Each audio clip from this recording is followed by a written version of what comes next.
And my picture's gone. All right, hashtag Love Right Create. We are here. Yes, there is a picture. I love it when everybody's picture shows up.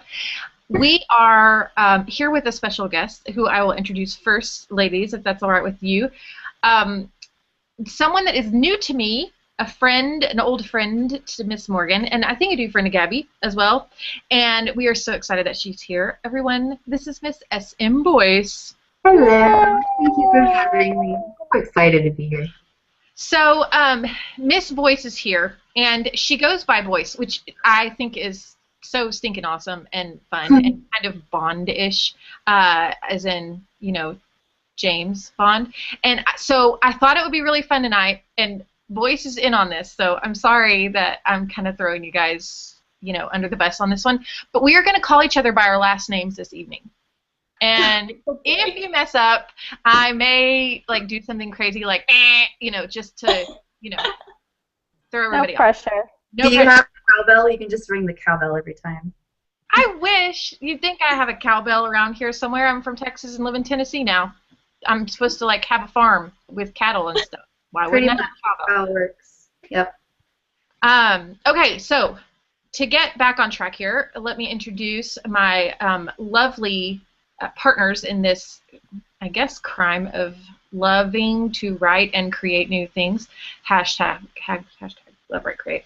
And first off, we have Miss Gabby Robbins. My name's Robbins. Hello. That's what I said.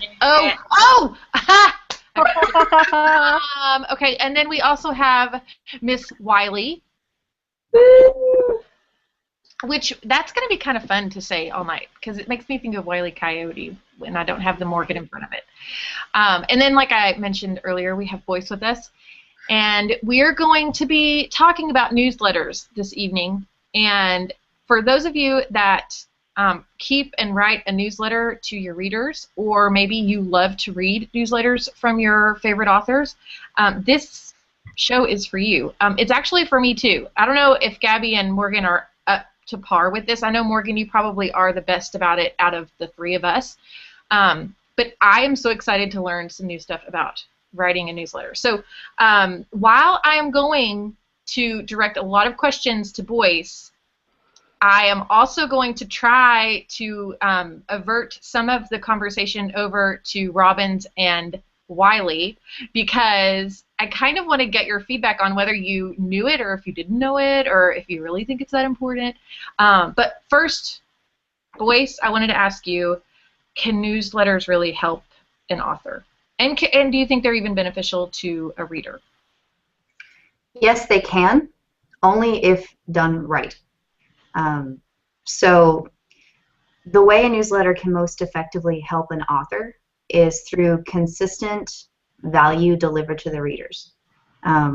If you consistently do that, you create rapport and community with your readers, and you can also let them know of your new releases. I think that's the biggest benefit to the author, and actually also to the readers, because if a reader loves you, they want to know when your next book is going to be released. But it's better if you stay on your reader's mind and use your newsletter to really reach out to them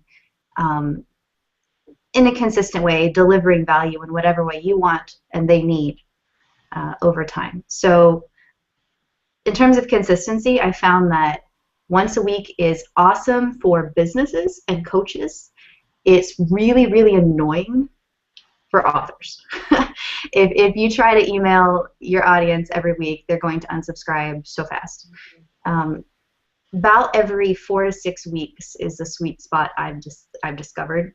That works for me and my audience. That's what they want. It may be different for you depending on what you give them. And that's the biggest thing. You don't ever email just because you're at your 6-week point. You only email when you have something to give them. Great. It could be No, I was going to say, that's good. I was just going to ask you, like, how often would you suggest sending them out? Because that's, I think, imperative.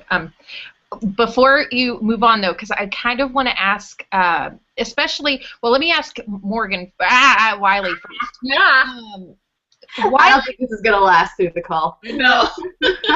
How often do you send out a newsletter? Because I know you got one, because I've subscribed to it. Not as consistent as I would like to. Right now, I'm probably every other month. So 8 weeks isn't bad. That. But okay, so Robbins, then let me ask you, because I know you follow a lot of authors. Do you like a newsletter, or would you rather just read the blog? No, I like a newsletter because I don't want to have to check a bunch of blogs. I think that's my biggest problem with, there isn't, like, Goodreads sometimes does it, but I've got such a long list of books that my to-be read list that I find it really a bummer when I have to go, when I think, oh my gosh, when was that book coming out? And I either have to check my Goodreads list or go to their site. I would it if an author was like, hey, 2 more weeks and make sure that, here, if you buy a pre-order, you get, an extra novella or whatever. I love that stuff because it makes it easy for me to remember when it's happening.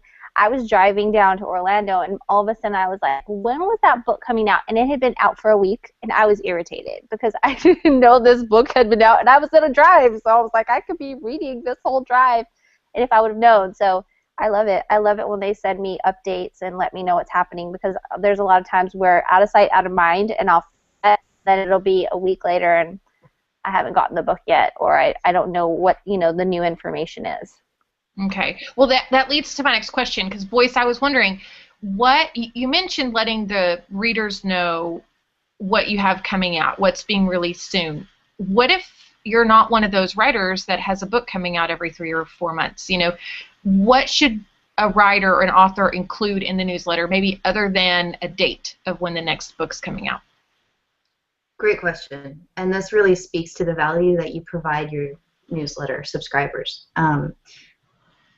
I personally, my whole brand is about adventure. I want to take you on an adventure every time you look at me. Like, whether it's emails, it's Facebook, it's Twitter, it's always about having fun and experiencing the moment.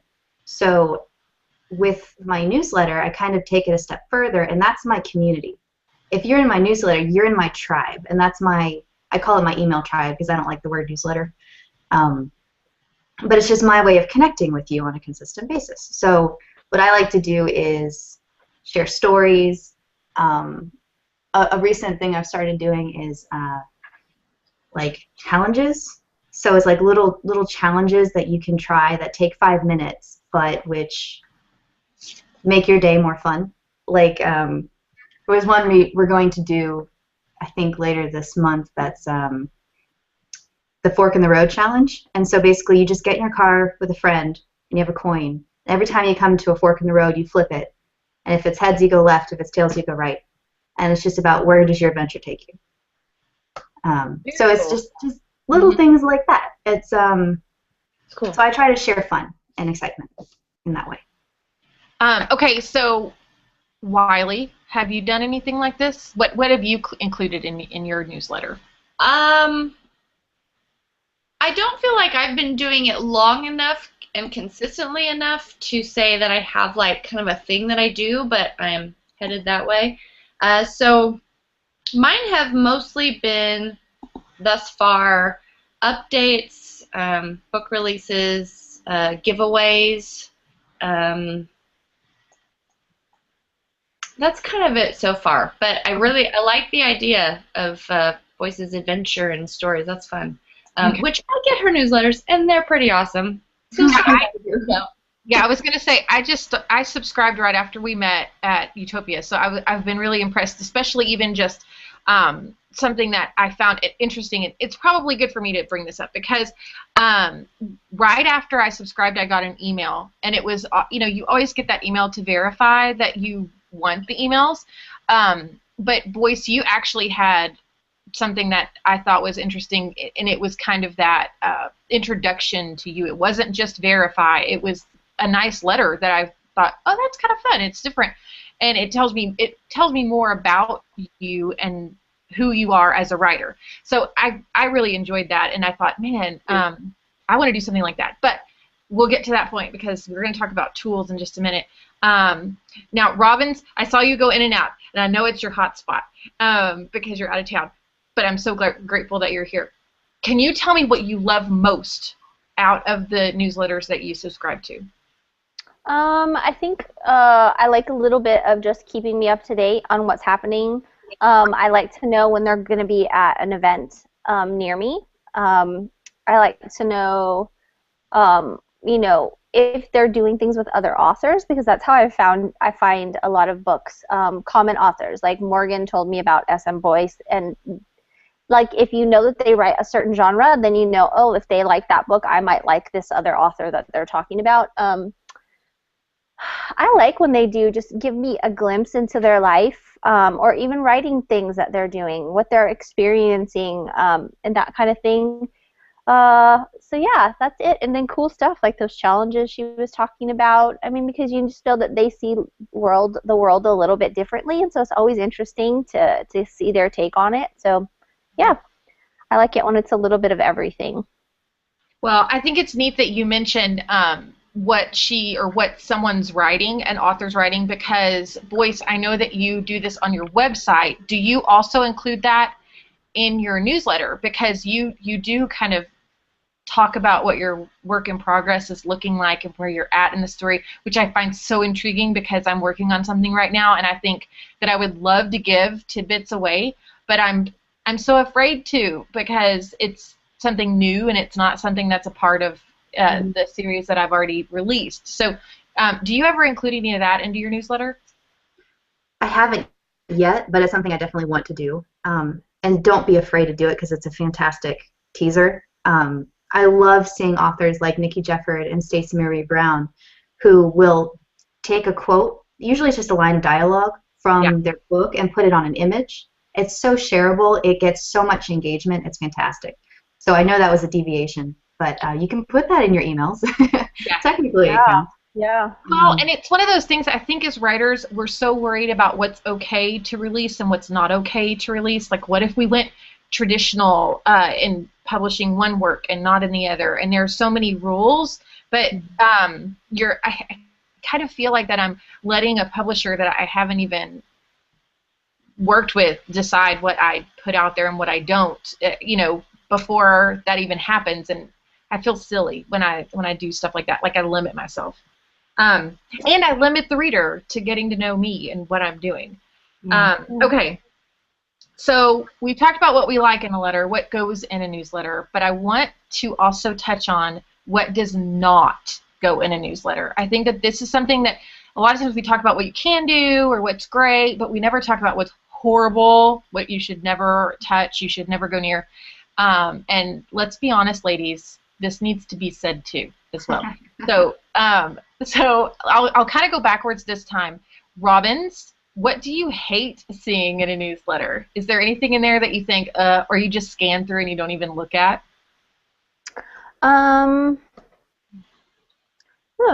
That's a great question. I know I don't like to see, like when Boyce was talking about photos that have text on top. I love that because I like to pin them. Like I like to pin them to my Pinterest boards. And I think that's probably one of my most repinned things are quotes from books because people love that. I have a Tahit Amafi quote from that first Shatter Me book that I promise is probably one of the most popular pins on all of my boards. But I'm trying to think.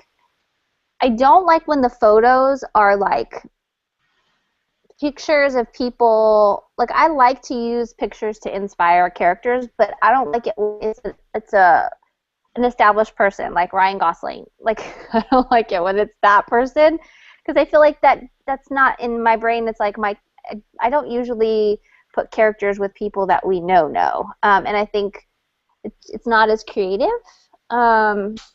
I can't think of anything I think one point that Boyce brought up too was I don't like it when they email like every week or a couple of times a week. There's a couple of authors that the closer to their books being released, it feels like they're harping on it. And it's not any new information. They're just talking about the release of the book. So yeah, I don't like that so much. Other than that, no. I kind of like to hear all the stuff that's happening. So I think it just depends on the delivery of it. Okay. All right. So Wiley, let me ask you, is there anything, I'm kind of changing the question up for you. Is there anything in a newsletter that you've put in that later you thought, oh, I should not have put that in there, and I will not ever do that again? Are you thinking of something that I did that too? No, I promise. No, I promise. I promise. No, I promise. Oh, okay. I don't know. I had an answer to the other one. Then answer the other one if you're not sure, and then come back to it if you think of something. Yeah, let me think about that. I'm not sure. I will say one thing that and maybe just because my time is very important, I don't like it when they are long, when they go on and on. I do like some personal stuff. I'd like to know, get to know the author more, but I don't want a full, unless the purpose of the thing was something significant about their life that related to the writing or the book. And I will say in Boyce's newsletter, she has different, what do we call them, like breaks? So like different topics, but they're all, what are they called? Sections, I think. Yeah, just sections. Like they're broken into different sections, so it makes it real clean, real easy to see the different topics. And then if you want to read more on that particular thing, then you can click the little read more, and it takes you to the full article. So I like that. I think that's really my only thing that I don't like is if it's just too long. I'll just kind of skim. Yeah, I feel that way too. I'm kind of always like, especially, and I'm also kind of with Gabby on the fact that when it's a repeat, when it's something that maybe they have an event coming up, and you get something 2 weeks out, and then I understand there needs to be, it's good to have a reminder, but maybe the reminder could be super short and not trying to like repeat everything that was in the last newsletter. So I totally get that. Okay, so Boyce, let me ask you, are there some big no-nos when it comes to newsletters? Yes. So I think the biggest turnoff with a newsletter is when it's just word vomit and it's just all text with no formatting, no bolding, no line breaks. Like Wiley was saying, no sections. So the thing with emails is that people skim them. Very rarely do folks read the entire thing. So the trick is to use bolding and section breaks to convey what you're trying to say, and then point them towards your call to action, which is the click here, share this, etc. And that's really important. We should probably talk about that as well tonight. I'll make a note. If you hear me typing, it's me making notes. So formatting is the big thing. 2 topics you really don't want to talk about are your family and deep personal life, and rants. Because rants and political views, religious views, unless you are a political writer or a religious writer, that's just the easiest way to turn people off and lose subscribers. So I usually recommend never, ever, ever, ever, ever bringing up politics or religion, unless you just want to grab some popcorn and watch what happens. And then family is really more for their protection than your brand image, because there are some crazy effed up people out there who, it's all fun and games until they're in your front lawn. I'm pretty sure Laura said that earlier today. And people, like, they're not going to TP you. They're going to come and like hunt you down. And it can be really creepy. As authors, we are public figures. We're putting ourselves out there, and you want to be careful with how much you share, especially about the non-public figures in your life who don't have any control over what you're sharing. I keep asking my husband to lock down his Facebook profile because we're linked on Facebook and I don't want anything to happen. So stuff like that, you have to be really careful. But specifically in emails, which can be so personal, your newsletter, the goal is to really convey your personality deeply. You don't want to go too far. So there's a balance. I gotcha. I totally understand that. Okay, so do you want to go ahead and take a sidebar over into call to action? Because the next question that I have, it to talk about tools, like helpful tools, and I think that this is one of those helpful tools. It's a must. Yeah. Did you want me to start, or does someone else? Yeah, go for it. I say go for it. Okay. So a call to action is any kind of line that gets people to do something. It's getting people to engage with you. And it's essential in newsletters if you want to see newsletters do anything. And really, it's essential in everything you write, from social media to blog posts to newsletters. It's just, that's how you get people to engage and to talk and share. And the biggest thing is connect with you. So it can be as simple as click here to tweet, because there's a really cool tool called click to tweet that embeds a pre-made tweet into a link, and it sends people directly to Twitter, and just it's an Insta easy tweet. So it can be click to tweet, it can be share this, it can be buy now. You can get a lot more creative with your branding and be like, come take this adventure with me to go over to the blog, since that works for me. Mm-hmm. It's limitless, really, but the most important thing is you have your content and it ends with a call to action. The secret, you want to have calls to action, but you don't want to have too many, because you don't want to confuse people. So like in my welcome emails, there are 4 emails, and I split them into 4 across the first 4 days, because there are 4 different calls to action, 4 different things you can do to get the most out of my email list. And I didn't want to inundate people with a single email of, here, do all this stuff. So breaking it up, focusing each email on the call to action made it a lot easier. Mm-hmm. Well, and then let me sidetrack here, because I think that it is something people want to know. You say, after they subscribe, you send out 4 emails. What tool, software, website do you use to plan and to organize and to just manage all of your newsletters? I used to use Mad Mimi. Now I use MailChimp. And I switched because as my list grew, Mad Mimi just wasn't as efficient to manage all of the different lists I had, and it just was a little cluttered in my opinion, even though I thought their customer service is the best customer service in the world. I swear. I've never had better customer service than Mad Mimi. And the forms that you actually subscribe through were so clean, so easy to use, and the emails always turned out so beautiful. But it was the back end that was cluttered. So I like MailChimp because it gives me more control, and I also really like their autoresponders. MailChimp is not as easy to use as Mad Mimi, though. Mm-hmm. It takes a bit of practice. Well, Wiley, what do you use? I'm curious.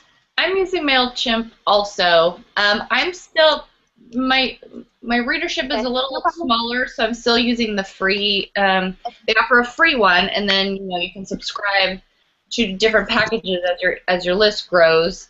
Robin, sit down. I was waiting for you to say something, because I was my computer's about to die. Sorry, hold on. Okay, so every week something like this happens. I'm so sorry, boys. No, this is great. Last week it was Reagan, so Wiley has no room. I can't hear you. Sorry. I'm trying. Yes, Mad Mimi, MailChimp. I'm listening. I promise. Go. You're so awesome. Okay, keep going though, Wiley, because I'm following you here on your MailChimp. Okay. I forgot what I was gonna say. But Boyce, you do an upgraded one, right? So you've got because they don't do the autoresponders on the free one, right? They do the welcome email, but not the autoresponders. Right. Okay. So we're talking about a cost difference, though. I mean, if you can afford it, right? There are a lot more amenities involved in MailChimp than in Mad Mimi. Right, because right, Boyce, you're able to do what are they called, drip campaigns and things like that, right? Mm-hmm. Which you can also do in Mad Mimi for slightly less each month. Okay. Well, and I think that for every individual, it's just going to those websites and seeing what is what you need and right. Aweber is another really popular one. Which one? I'm sorry. Aweber. Aweber. I have no idea what that costs. I think they have some automation built into, so they're very popular. Okay. Okay, so I'm going to ask, even though I know that you have not started doing the whole newsletter thing, Robbins, is there one that you've noticed in your inbox more than another? Yeah, I mean, I see MailChimp a lot. I see them used a whole lot. When I was doing social media, we used Emma, and it was okay. I just feel like I guess you have to find something that works really well with your style of newsletter, because it wasn't working well with what we were doing, but it's a cool interface and it's really easy to use. I think it might be slightly more corporate because it wasn't cheap, but it looked really good, and we got you could track the response level, like who was opening the emails and things like that. But yeah, I see MailChimp probably the most often in my newsletters. Okay. So yeah. Okay, well, so Boyce, anything else that you want to add about the actual website that you use, or even just any other tools that you use when it comes to manipulating and compiling those newsletters? Two things. Drip campaigns and, oh crap, I've already forgotten the second one. You didn't cross your fingers. Editorial calendars. Editorial calendars? What the heck is that? I'm going to tell you. They're awesome, and they're going to save your life. They're fantastic. Slightly traumatic, but only a little bit. So start with editorial calendars. It's basically a calendar of all of your content for the next 6 months or a year. I recommend 6 months because things can change pretty quickly. But basically, it's a schedule of what you're going to post when and what you want that headline or subject line to be. So this is really useful to have for both your newsletters and your blog posts all in one calendar. And it just tells you what you're going to write so you don't waste any time waffling about what you want to talk about or researching. You just have this set schedule of, I'm going to write this newsletter on this day. It's going to be scheduled for this day to go out.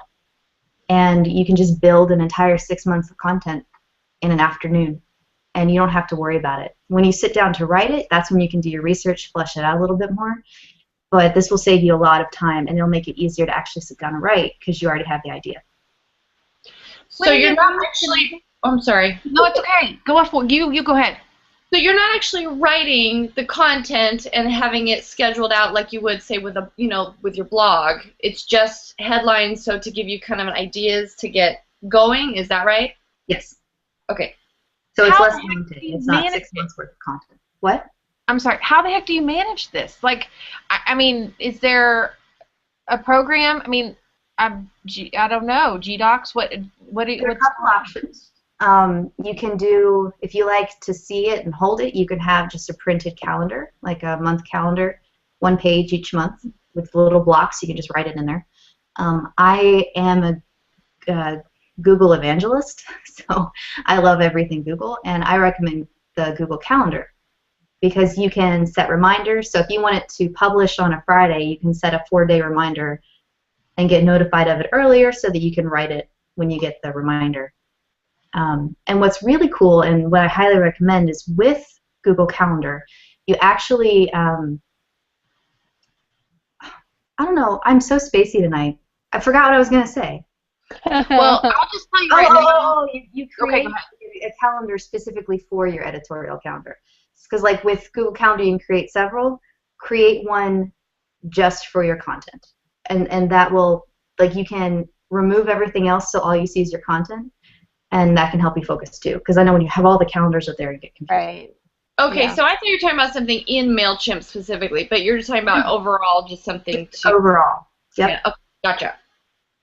I'm just going to say right now, unless Google Calendar comes with some sort of electric shock therapy that is going to make me do it, I need accountability. Like, I need someone to sit there and pinch me until I do it. And I don't know if writing it down is enough. Is that horrible? No. Sometimes it takes someone doing writing sprints with me to actually sit down and write in a week. So for that, I think you should find someone to hold you accountable every week or whatever your consistency is. email. Be like, my goal for this week is to write this. Smack me on the ass if I don't, you know? Oh, that would be so much fun. Yeah, I'll do it. Abby's like, I'm the only one that's here in town, so I'm the one that gets to smack her. Woo! Oh, okay. Wow. Like, I am so impressed with you, Boyce, that you do that because I know, right? Yeah. keep my household straight. Like this, it might really kick my rear end, but I might try it. Okay. Right. And go easy on yourself. It's so tempting to just like dive in the deep end before you know how to swim. And so just wait out, plan out a month. And make it really easy. Do like one blog post, one newsletter. Don't get too gung-ho. And that's what I was going to ask you. If you do this for your blog and for your newsletters, I mean, you overall are doing this for everything. Yeah.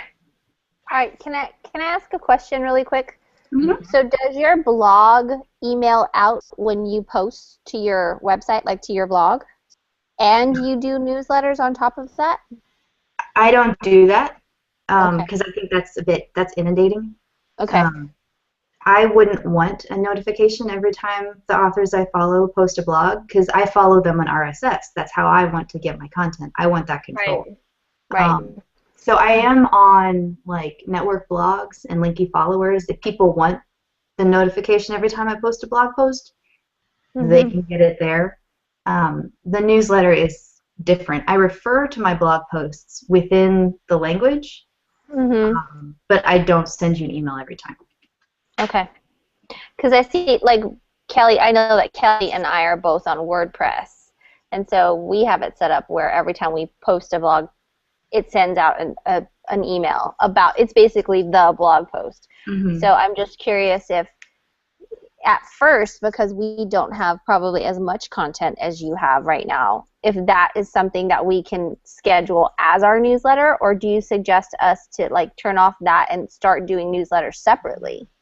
Good question. So when you do that, do you get the emails? Like, do you have that information stored somewhere to where you can control it and maybe I don't think so. Can you export your WordPress? I know that Kevin did it for me from Tadpole, who runs our site. He got those emails and uploaded them when I switched over. But is that a possibility? More, Kelly, do you know that? Or Ross, do you know that? Well, let me just tell you right now that I do not. The only way that someone can know if I've posted something is if they've signed up to be notified of it. Like mine just doesn't automatically just like hit everyone that's ever signed up for a newsletter. Yeah. And so I also use Bloglovin. I don't know. I know of a lot of bloggers that use that, and they'll follow your blog, and that's something that they can sign up to find out if you've posted anything new, and it's really up to them to sign up for that. I feel like that when I get serious about a newsletter, I'm going to go Boyce's route and not necessarily just reiterate everything that I've posted about in the last 6 weeks, but that some of the more poignant blog posts I might refer to and put a link in the newsletter, if that makes any sense. I think that as far as WordPress is concerned, it's just the platform that you're using, and you can use any type of plugin that you want to for actually compiling your newsletter sign up or your list, because I've used MailChimp in the past for other blogs. And hold on one second. Laura just said that it is possible to get those emails. So there might be a possibility that we can control that email list, Boyce. And so that's what your point was, right? Was that you like to have control over that email list so that you can grow that. Is that what you're saying? Yes, because if you don't have, like, I think, and I may be wrong on this, if you have FeedBurner, if you use FeedBurner to push that content to subscribers, you don't actually control those email addresses. So when you do upgrade, you have to start over, and that's what I don't want you to have to do. Right. Okay. That would just be awful to have to upgrade like that. Well, it would be awful to have to start over. All of your list building hard work just shot shit. Well, and I think it's important to export and make sure you have a hard copy of that list at all Yes. times. Save an external copy. Mhm. I have a sad story about that. I don't know if you want to digress for the sad story, but I lost like 500 email addresses because I wasn't exporting. Wow. Uh-oh. I think I Always had save a 5 copy. people signed up for my newsletter. Then cherish and love those 5 people. There is no such thing as list shame. They Listen, are amazing and love them. I Love them. completely agree with you on that. Like, I totally agree with you because I don't write a newsletter. So the fact that they've signed up and they haven't buying anything is like amazing. I had that once too. I was doing a marketing business on the side, and I had a newsletter. I never sent a single newsletter, and somehow I got 5 people signed up. I was like, that's great. How did that happen? I don't know how that happened. Okay, one more update. Wait, one more update from Laura Bryn Cristiano. She's saying that it's down to the plugin for WordPress. So obviously we need to do a WordPress thing that helps us with that so that we're sure that we're able to keep those email addresses and control that. And MailChimp has a plugin that you can use on your blog. Okay. So does Mad Mimi, and I think Aweber does too. Mm-hmm. Okay, so are there any other things that you incorporate into your newsletter, like tools that you use other than MailChimp? Because I know that you've got some really cool graphics going on. I know that that you have a couple of different areas on your website that people can be interested in different things. I mean, how many different newsletters do you send out, Boyce? A lot. I'm actually writing on these notes so I actually remember this time. And your campaigns. Okay, I use Canva. Actually, my assistant uses Canva. She creates all of the beautiful images that you see. Canva is free. It's canva.com. It's completely free, and it's a really easy graphic design program that has all of these free built-in images. You can pay for some certain images, or you can upload them if you have them from other sources, and it just has all of these. You can create beautiful images in about 2 minutes, and it makes everything so much simpler because you're not fussing with Photoshop to make it look perfect.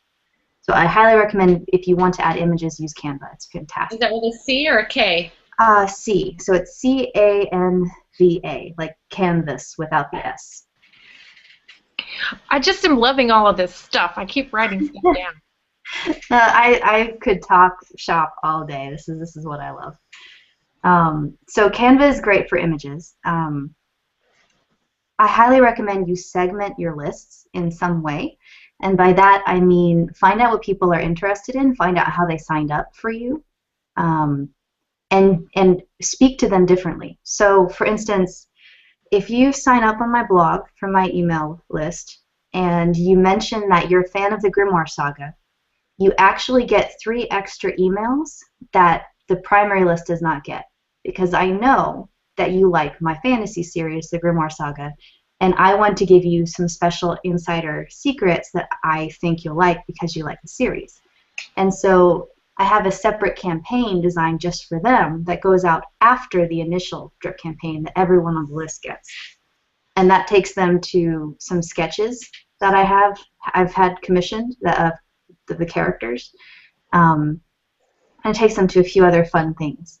So segmentation of your list is an easy way to really target your audience and give them exactly what you want. Ideally, they'll think you're reading their minds because you know exactly what they want when they want it. And that's where down the line I'm going to get into email automation, like with Entreport, but that's $300 a month, so that's going to take time. That's in the future. But email automation is really powerful, and these drip campaigns are a fantastic way to get it for the $25 a month or whatever you spend. Well, and I like that one of your emails did ask, what am I interested in? Because I felt like that was, first of all, like we talk about, there are emails that authors send out that we don't want to get. I mean, because it doesn't pertain to anything that we want to read or are interested in. But I like that you had that option, because then I could actually sign up for what I wanted to sign up for, which kind of leads me to the next conversation of how how do you get people to sign up to begin with? Like, I get that some people are going to have a small list and some people are going to have a big list. It's really, I honestly think it shouldn't be about numbers. It should be about interest. But where do you go and you post that link or that information to, hey, sign up for my newsletter? This comes back to the value you deliver. So you want to post your email list everywhere you think people will get value from it. So what I see a lot of businesses do is they create an opt-in bribe, and it's an ethical bribe that gets you to sign up for their list. So if they're your relationship coach and you have an opt-in that's a workbook on reasons people lose relationships. I know I'm totally failing at this, but there's some kind of opt-in that entices you. You want that information, so the price you pay is your email address. It's it's an even exchange. That's really common in most businesses except for authors. I actually experimented with an opt-in for a little while and saw zero difference. So I'm just not sure it's even applicable to our industry. What about with a rafflecopter? If people are signing up for a contest. Yes. That's a fantastic way, especially if you make that the focus of your campaign with your rafflecopter is, I want you on my list. I don't really care about Twitter, Facebook, whatever. I want you on my list. Here's my bribe is this giveaway. That's a fantastic idea. Wiley. I kind of like that. I'm kind of curious as to how that would go, and if people would give you their real email address. Well, that's a problem. When you sign in with the rafflecopter, it kind of automatically takes yours, because then from rafflecopter you can export the Excel into an Excel spreadsheet, and it'll give you all of the entries. And then you can take those and export them or import them, whatever, into MailChimp. That's fantastic. So basically, as soon as someone enters, they're agreeing to be on your mailing list. Right, and so then, like in my newsletter at the bottom, I have a disclaimer that I say, you are receiving this email either because you signed up or you entered one of the contests or giveaways, because they can opt out. I mean, yeah, they don't want to be there. This is brilliant. You win the Genius Award along with Boyce. Yeah, I mean, now we have to try and get the Genius Award too, so we can fit in with these geniuses. Yeah. Well, and the thing is, I think the reason I asked this is because I feel like that I have people that like me on Facebook, and I have people that follow me on Twitter, and I have people that, you know, have signed up to follow me on Instagram or Tumblr. And for me to go there and say, hey, you can sign up for my newsletter, I think a lot of people might think, well, I already follow you here. I already like you here. Why would I also sign up? You're going to tell me here. So for me, this question is not just about where you ask them to sign up for your newsletter or how you ask them in what format, but is there special information that you include in your newsletter that's not going to be on, I mean, obviously there is, but that's going to make them feel special instead of it being something on Twitter or Facebook or Instagram or whatever? And that's the key. That's the value you deliver, is that sense of inclusion.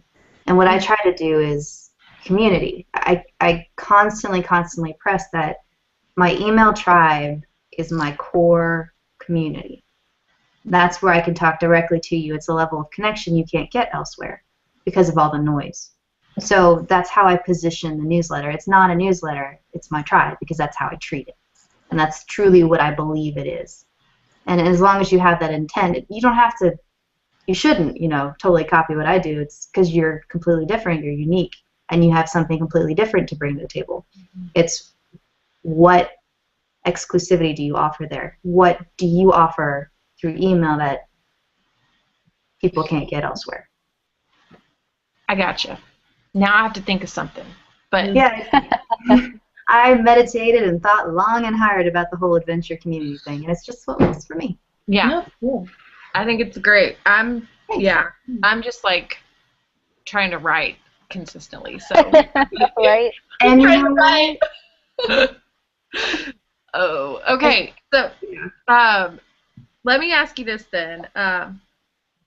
We've kind of moved into this place of Boyce does everything under the sun, and the rest of us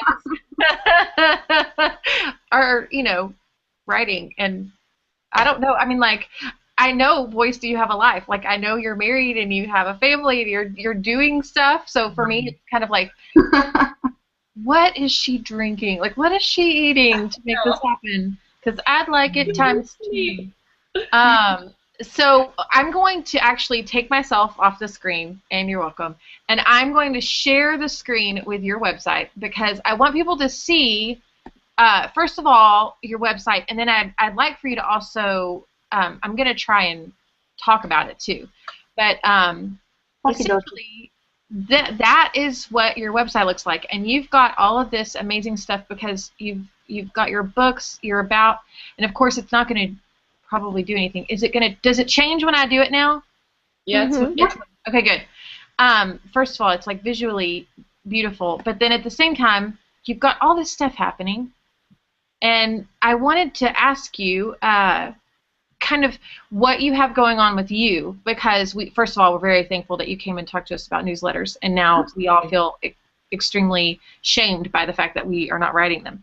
But but I would love to know more about what you're up to because I see all of this really cool stuff, and I'd love to point it out to some of our viewers. Okay. I'm actually in the middle of a website relaunch and a complete branding overhaul, which will launch later this month, ideally. So all of this is going to look different? Yes. And I can't show you what it's going to look like because the test site is like broken and dying. So it would look awful. But so I'm going to let you in on a secret about this website. I didn't know what I was doing. And I just kind of threw everything together around the color blue. And it worked, a little bit. But this new branding and launch that I'm doing is very visual. It's very vivid. It speaks to adventure and connection and community much more strongly than the site does. And it's going to be much cleaner. So like if you look at this website, it has too many links in the navigation menu. There's too many options. It's a little overwhelming. I'm trying to talk a little bit so it pops up on the screen every now and then. Yeah, so there's just too many choices here. It's about, books, blog, events, fan central, newsletter, photos, store, writer's corner. You look at it and just kind of like, what do you want me to do? The call to action is not clear. And even though I know it intuitively, first time someone comes to your site, it needs to be very clear what you want them to do. There should be 3 things that you want them to do on your site that they immediately get. A really easy way to do that is to communicate that through sliders and a limited navigation menu of only like 3 or 4 options, which is very difficult to do. It's very difficult to get it down to that few. Well, and only 2 of yours actually have drop downs, and I'm curious as to if your new site's going to have even that. I mean, is it going to be that clean? Is it going to be where there are hidden pages that you have to get to through clicking to other pages? There will be a few, okay, but not very many. Okay. I'm condensing a lot of pages into single pages and using tabs to kind of spice things up and make the information clean and coherent. Yeah. I actually got rid of the events calendar. No one used it, and I could convey the same information with a slider on the homepage. So right. That wasn't really worth doing. Fan Central I condensed. Newsletter I condensed. Photos I moved into the about. So it's amazing how much you can really clean out when you get clear on what you want your website to do. Right. Well, I'm scrolling through your blog, but now I'm going to go to your Fan Central. I kind of am curious. I know you're going through rebranding and all of that, and so this is all going to look different. And I don't mean for you to like give us all of your secrets and exclusives about it, but I do want to talk about how you have a good, at least I feel like, a good foundation here to introduce people to your books if they've never read them before, but then also to carry your readers that are existing along to new information. And I'm curious, this whole writer's corner and what's going on with that, because that's something that I think that that you're talking about rebranding. But I mean, this is like, how does this get incorporated into all of that? So this I actually rebranded 3 weeks ago, maybe a month ago. So this one is pretty much done. I might make a few tweaks here and there as I see bugs. Yeah. For instance, I'm not a fan of the widget bar. I hate it, but that's just how this theme works. So Yeah. Not much I can do. But this one, if you look at the navigation menu, this is one that I really, really cut down on. I think there were 6 or 7 before, and I cut it down to 4. Wow, that's pretty good. Thanks. And you can't even, there's nothing missing. I hear a weird echo. I know, I do too. I'm not sure what it's from. I think I'm going to turn the share screen off and see if that fixes it. Yes? Yes. No, still echoing. This is going to be annoying. Okay, well, we'll just keep going because I'm really curious about what you're doing with writers, and I'd like for you to be able to tell people about it. What I'm doing with writers? Oh God, that echo is so annoying. I wish I knew whose it was because it's one of our computers. I'm going to turn my volume off and see if that works. So you talk and you tell us about what you've got going on in your writer's corner. Okay.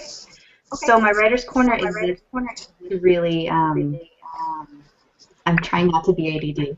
So my writer's corner exists to help writers overcome the roadblocks and holding them back. And I use it to share lessons learned, mistakes made, and the discussions and conversations I have, like this one is shared on the blog. Wiley and Robbie, can you try muting for a second? Hold on, yeah.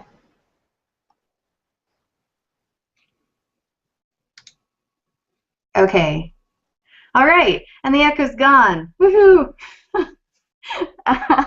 Everybody's muted. I know that. So the Writer's Corner exists to help authors by sharing the mistakes I've made, the successes I've seen, and the experiments I've run in just a free forum where they can research and look for whatever they need.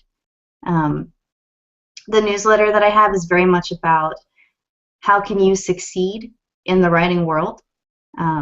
It talks about industry issues like the Amazon versus Hachette conversation that's been going on lately. And really it's all about keeping you up to date as much as I can. And then I've also been experimenting with writer's coaching, and because a lot of people have been coming to me with questions, and I'm like, well, I only have so much time. But I've been experimenting with either going this route of one-on-one, how can I help you specifically in an hour, and that's under the Work With Me page. And then I'm also thinking about maybe doing some classes because I love to teach, and I think that might be fun. So I'm still very much listening to what my audience wants for that and seeing what happens with it.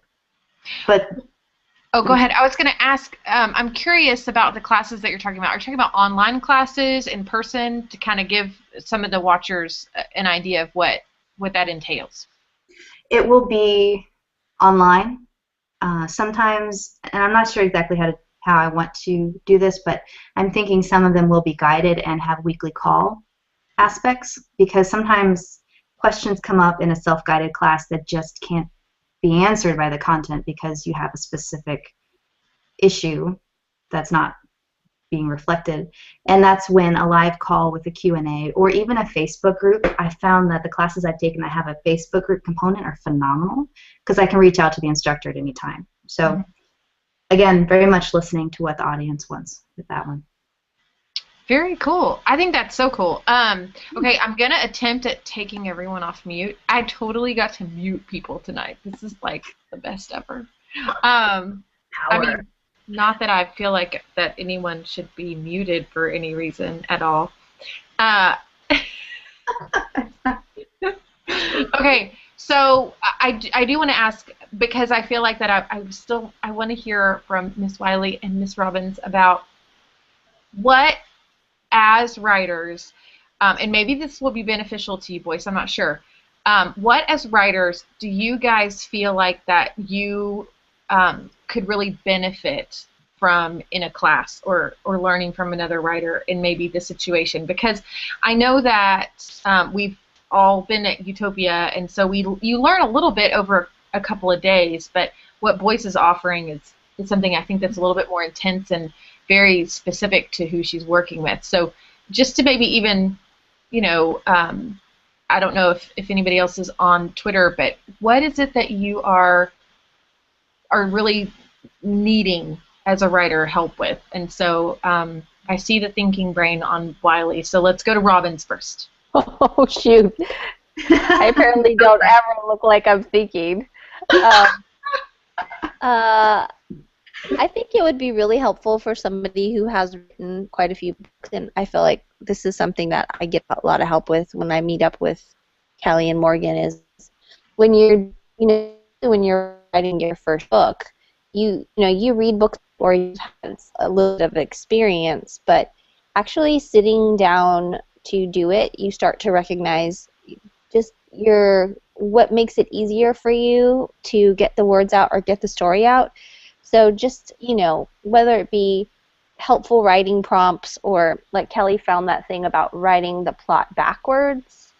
Was that what it was? Writing the plot backwards? Just different things like that. Outlining backwards. Just stuff that, you only really learn from doing it. I think it would be really helpful for you to be able to talk to somebody who's written and say, this is how it works in my head.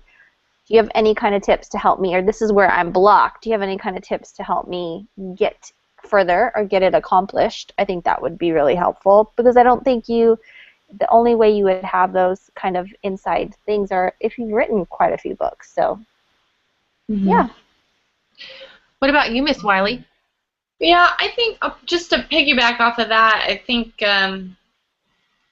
it's techniques and styles and tricks and things that that experienced writers have already gone through. They've already done. I'm working on book 3, but I still would, say half the time I'm not sure I know what I'm doing. I'm just kind of flying by the seat of my pants here. But to actually have someone that was able to kind of, work through techniques or writing styles or problems, plot issues, story arcs. Like Gabby said, just having somebody to bounce ideas off of and talk to, not even necessarily about story ideas, but like she said, the outlining backwards or the just little things to try. I mean, I don't know if you can see behind Miss Ross, her storyboard back there, that it's this incredible, cool outline, chapter by chapter, but just to see it visually in different ways, that it makes things exciting because it kind of makes it new and fresh. And I don't know, I think that's one thing for me. Yeah, I can say that just being an English teacher and teaching a writing class, what I know as a writer is so different than writing a book, because I teach students how to write research papers and short stories, but not anything like, a 250-page or 450-page novel. So I think that you guys are on target, especially when it comes to encouragement and like that push, that nudge. But I could also say that I would definitely benefit from someone that during my brainstorming sessions could honestly look at me in the eye and say, that is stupid. Like, don't waste your time on that idea and move on. Because, or just like, Callie, maybe you should think about saving that idea for like your 5th book and think of something simpler to write, because right now the work in progress I have is kicking my rear end.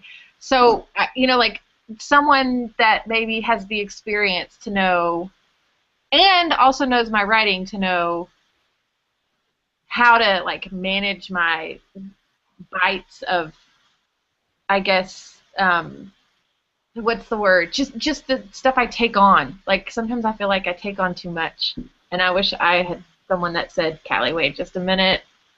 Let's think about this.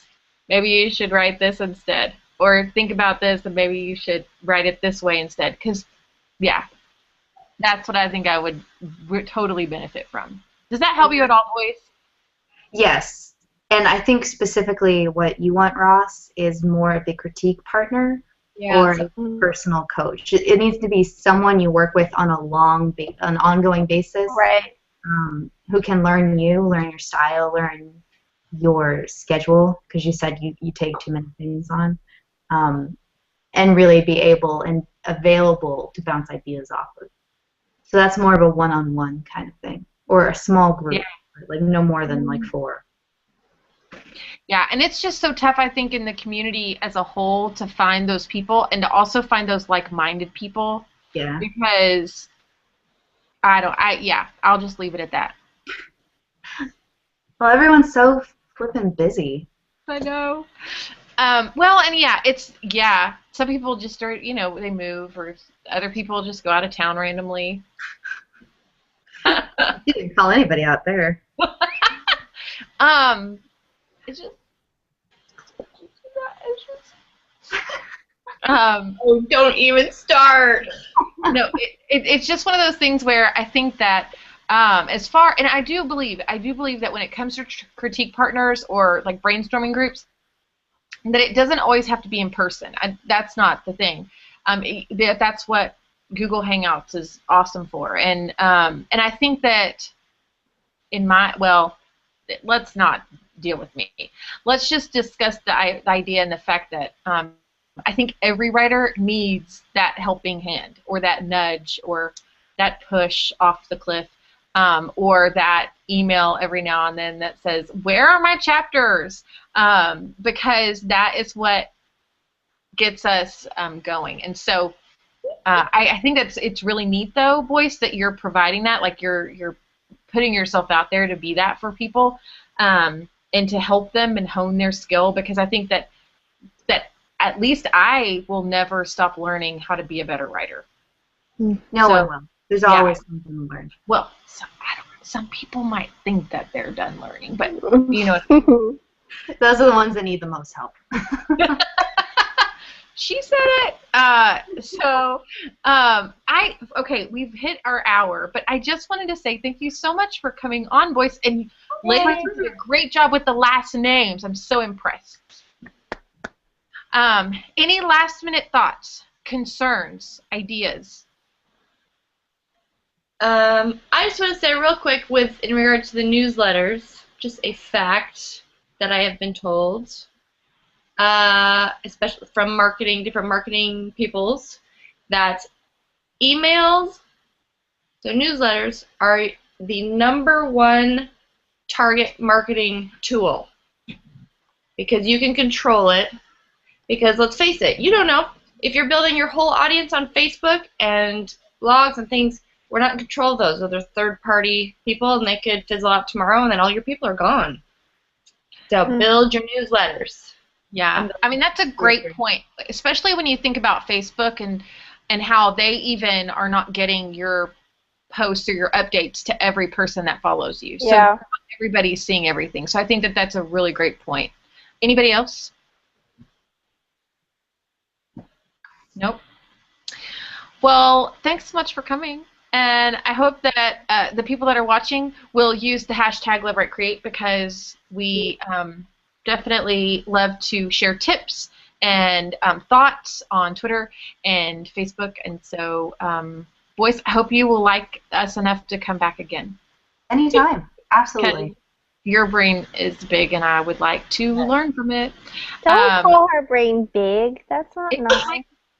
Not like physically. Her head's not big. No. It's a lot, Ross. I feel so offended. No, anytime. Brain. I'm working on it.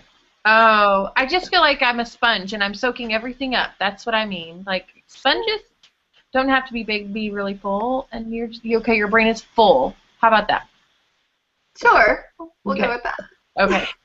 I'm trying. I'm backpedaling, and it's not working. So everybody good night. I just have to say it that way. Okay. Bye.